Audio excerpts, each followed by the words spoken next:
اعوذ باللہ من الشیطان الرجیم بسم اللہ الرحمن الرحیم رب اشرح لی صدری ویسر لی امری واحلل عقدۃ من لسانی یفقہوا قولی رب زدنا علما رب زدنا علما رب زدنا علما رب یسر ولا تعسر وتمم بالخیر اللہم فقہنا فی الدین۔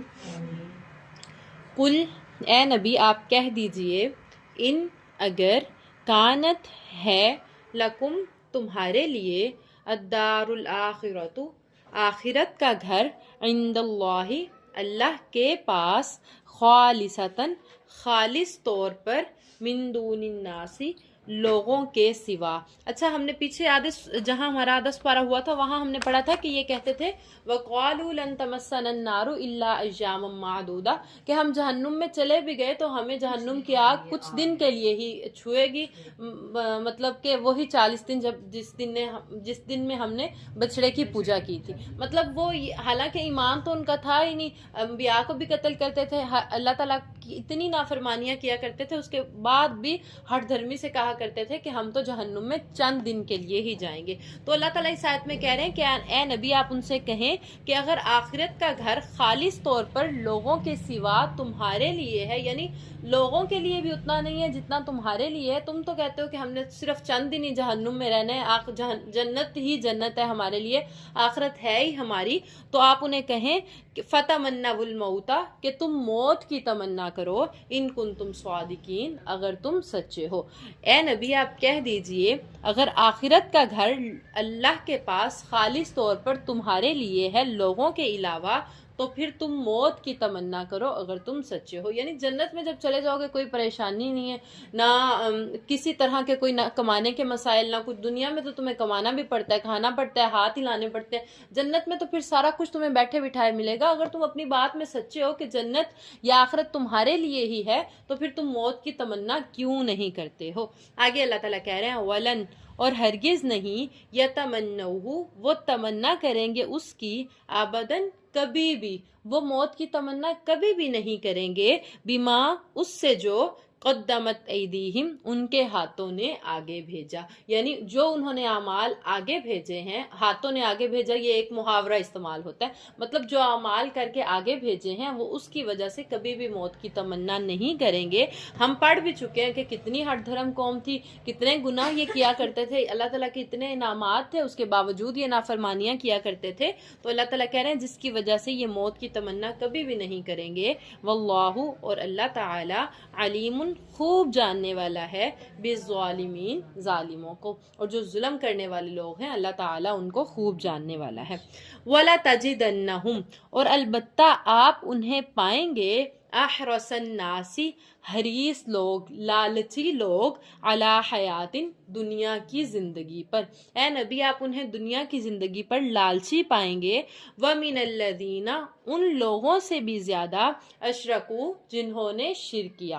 اچھا اللہ تعالیٰ کہتے ہیں کہ کوئی کتنے بھی گناہ کر کے آئے، شرک میرے ساتھ نہ کرے تو میں اس کو معاف کر دوں گا، میں غفور الرحیم ہوں، معاف کر دوں گا، لیکن اگر میرے ساتھ شرک کیا ہوگا تو پھر اس کی پکڑ بہت سخت ہے۔ قرآن مجید میں بھی 5ویں سپارے میں اللہ تعالیٰ بیان کرتے ہیں ان اللہ لا یغفر ان یشرک بہ ویغفر ما دون ذلک لمن یشاء، بے شک اللہ تعالیٰ اس شخص کو نہیں معاف کریں گے جو اللہ کے ساتھ شرک کرے گا، اور جس نے شرک نہیں کیا ہوگا اس کے جتنے بھی بڑے گناہ ہوں گے اللہ تعالیٰ اپنی رحمت سے اس کو معاف کر دیں گے۔ یعنی شرک کی معافی نہیں ہے۔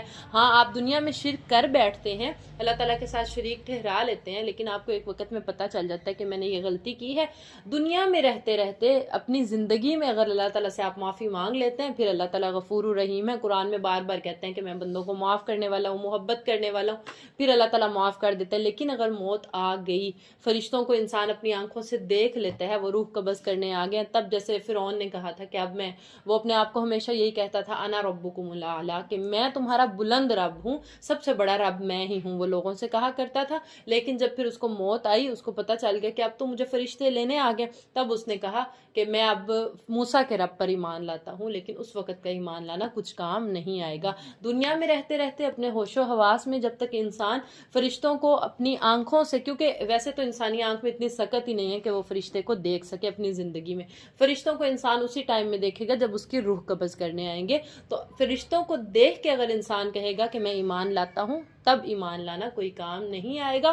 اس سے پہلے آپ 10 دفعہ، آپ 100 دفعہ، آپ 1000 دفعہ بھی اللہ تعالیٰ سے اپنے گناہوں کی معافی مانگتے رہیں. لیکن ہر دفعہ یہ نہیں کرنا ایک دفعہ معافی مانگ لی، اگلی دفعہ گناہ کر لیا، چلو کوئی بات نہیں پھر معافی مانگ لوں گا، ایسا نہیں. کوشش کرنی ہے جب اللہ تعالیٰ سے معافی مانگنی ہے، توبہ کرنی ہے، پھر سچے دل سے توبہ کرنی ہے کہ اللہ تعالیٰ میں عزم کرتی ہوں، میں پختہ ارادہ کرتی ہوں کہ دوبارہ یہ گناہ نہیں کروں گی. ہاں بالفرض غلطی سے دوبارہ بھی ہو جاتا ہے، اللہ تعالیٰ پھر بھی معاف کر دیں گے. لیکن آپ نے جب معافی مانگنی ہے، آپ کی پختگی ہونی چاہیے کہ میں دوبارہ یہ کام نہیں کروں گی. ایسا نہ ہو کہ کوئی بات نہیں، اب معافی مانگ لی، اللہ تعالیٰ نے معاف کر لیا، چلو اب نمازیں چھوڑ دیتی ہوں فار ایگزامپل، یا کوئی بھی اور گناہ ہے، والدین کی نافرمانی ہے یا کوئی بھی گناہ ہے، اب کر لیتی ہوں پھر دوبارہ معافی مانگ لوں گی. پھر کھیل نہ بنائیں اس چیز کو. اللہ تعالیٰ سے معافی مانگیں پکے ارادے کے ساتھ کہ آئندہ یہ گناہ نہیں کرنا. ہاں غلطی سے دوبارہ ہو جائے، اللہ تعالیٰ پھر بھی معاف کر دیتے ہیں. اچھا، شرک کی بات ہو رہی تھی کہ قیامت کے دن جو مشرک لوگ ہوں گے ان کا عذاب بہت سخت ہوگا. کیونکہ دیکھیں شرک، اللہ تعالیٰ کہتے ہیں کہ مجھے کبھی بھی برداشت نہیں ہے، شرک کو میں برداشت کروں گا ہی نہیں، کہ میرے ساتھ میں ہر چیز آپ کو مہیا کر رہا ہوں، آپ کے جسم کے اعضاء، آپ کی اولاد، آپ کے والدین، آپ کی آسائشیں، ہر چیز دنیا میں میں نے آپ کے لیے بنا لی ہے. آپ نے کیا کرنا ہے کہ توحید کا اقرار کرنا ہے کہ اللہ ایک ہے، اللہ کو ایک ہی ماننا ہے، اس کے ساتھ شرک نہیں کرنا. تو اللہ تعالیٰ کہہ رہے ہیں کہ شرک کا گناہ سب سے زیادہ ہے. تو یہ جو یہودی لوگ ہیں، یہ جو اہل کتاب ہیں، آپ انہیں دنیا کی زندگی پر بہت لالچی پائیں گے ان لوگوں سے بھی زیادہ جنہوں نے شرک کیا. یعنی مشرک جو ہے اس کا تو کہا جاتا ہے کہ نماز جنازہ بھی نہیں پڑھنا چاہیے جو مشرک ہے، جو اللہ کے ساتھ شریک ٹھہراتا ہے. اور ہمارے تو اب کھلے عام شرک ہو رہے ہیں، درباروں پہ جایا جا رہا ہے، مزارات پہ جایا جا رہا ہے. لوگ ڈرتے ہی نہیں ہیں کہ یہ کتنا بڑا، کتنا سنگین اور سخت گناہ ہے کہ اللہ تعالیٰ کے ساتھ ہم شرک کرتے ہیں. تو اللہ تعالیٰ پھر ہوتا یہ ہے کہ جب یہ ان مزاروں پہ یا ان درباروں پہ جا کے لوگ منتیں مانگ لیتے ہیں، پھر وہ اللہ تعالیٰ کہتے ہیں کہ جیسے آپ کو امید ہوتی ہے جیسے بیٹے کے لیے یا اولاد کے لیے، تو پھر اللہ تعالیٰ ان کی امیدوں پہ، کیونکہ جس طرح کا ہماری امید ہے، جس طرح کی ہماری سوچ ہے، پھر اللہ تعالیٰ اس کے مطابق ہی ہمیں عطا کرتے ہیں. جب ادھر جا کے پھر اللہ تعالیٰ بیٹا دے دیتے ہیں، اولاد دے دیتے ہیں، تو پھر ہم جیسے بیوقوف لوگ کہتے ہیں کہ ہمیں تو وہ جو پیر ہے یا اس کے صدقے ہمیں ملا. حالانکہ وہ ہمارے ذہن کی، ہماری امید کے مطابق ہمیں عطا ہو جاتا ہے. کیونکہ جیسے اللہ تعالیٰ سے امید رکھیں گے، اللہ تعالیٰ نے ہمیں 2 رستے تو دے دیے نا، اچھا بھی اور برا بھی، عقل بھی دی ہے، سمجھ بھی دی ہے، ہم سمجھ سکتے ہیں. اس کے باوجود اگر ہم برائی کے راستے پہ چلیں گے تو پھر اللہ تعالیٰ اس راستے کو ہمارے لیے کھلا کر دیں گے، فراخ کر دیں گے کہ اب تم عیش کر لو دنیا کی زندگی میں، آخرت تو پھر تمہارے لیے جو ہے عذاب ہی ہوگا. تو اس لیے اگر عقل سمجھ ہے تو اپنی عقل سے کام لیں کہ اللہ تعالیٰ کے سوا کوئی بھی اولاد دینے پر، کوئی بھی کچھ دینے لینے پر قادر نہیں ہے. یہ سب کچھ اللہ تعالیٰ کی ذات ہی کرنے والی ہے.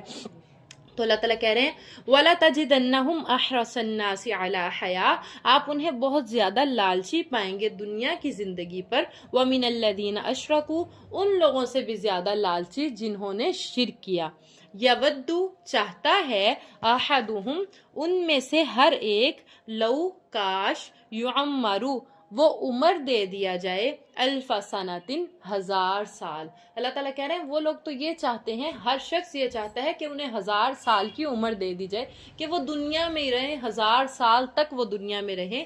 وما ہوا، اور حالانکہ نہیں وہ، بمزحزحہ، اسے عذاب سے بچا سکتا، من العذابی، عذاب سے، ان یعمر، اگر انہیں عمر دے بھی دی جائے. اس آیت میں یہ بتایا جا رہا ہے کہ یہ لوگ دنیا کی زندگی پر بہت زیادہ لالچ کرتے ہیں، مشرکین سے بھی زیادہ یہ دنیا کی زندگی پر لالچ کرتے ہیں. یہ چاہتے ہیں کہ ان کی عمر 1000 سال کر دی جائے. تو اللہ تعالیٰ کہہ رہے ہیں اگر 1000 سال بھی عمر کر دی جائے، بالآخر تو مرنا ہی پڑے گا، تو پھر وہ ان کے 1000 سال انہیں عذاب سے نہیں بچا سکیں گے. سمجھ آئی؟ واللہ بصیر، اور اللہ تعالیٰ دیکھنے والے ہیں، بما یعملون، جو وہ عمل کرتے ہیں.